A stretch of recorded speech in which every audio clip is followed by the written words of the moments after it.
Fortification simply refers to adding nutrients like vitamins and minerals to food. If you were to add vitamin C to juice, that juice would be fortified with vitamin C. The very first fortified food was iodized table salt, adding iodine to salt. And what's fascinating is that the fortification of grain products with B vitamins happened pretty soon after those B vitamins were discovered. Those fortification programs kind of started in the 40s. And vitamin A, which was the first vitamin to be discovered, was only isolated for the first time in 1937.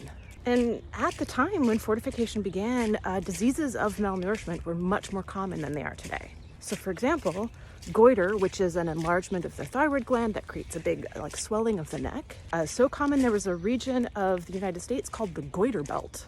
So this was a region where the iodine content of the soil was very low. So there wasn't much iodine for plants to uptake. And then, for example, the chicken feed wouldn't have much iodine. So eggs, which are normally a very good source of iodine, wouldn't have much iodine, etc.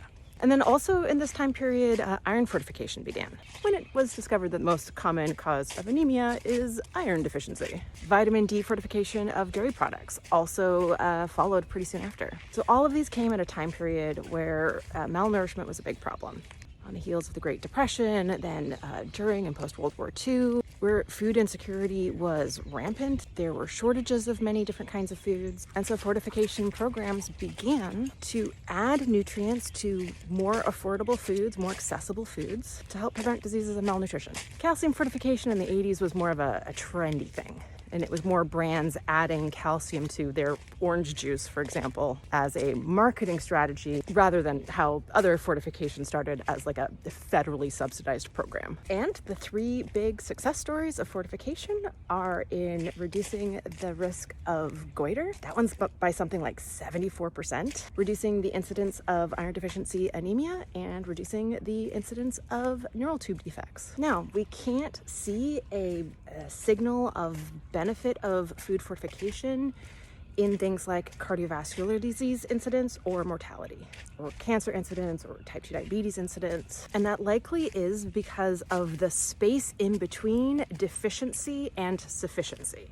That space is technically referred to as insufficiency. So goiter is a consequence of iodine deficiency. Iron deficiency anemia, it's in the name. And neural tube defects, actually the risk increases the lower your folate intake is. Whereas the chronic diseases that are so common now, it's estimated that half of Americans have at least one diet preventable disease, aren't diseases of nutrient deficiency. They're not diseases of malnutrition, but their risk increases with insufficiency of multiple nutrients. Like with cardiovascular disease, I'd have to count. I have the information coming in a table in my new book, but I think it's like 30 nutrients whose dietary shortfalls, not low enough to be deficient, just like below the recommended dietary allowance, increases risk or increases symptomology. So there's no reason to avoid fortified foods. Just think of it like sprinkling a little bit of multivitamin on your food.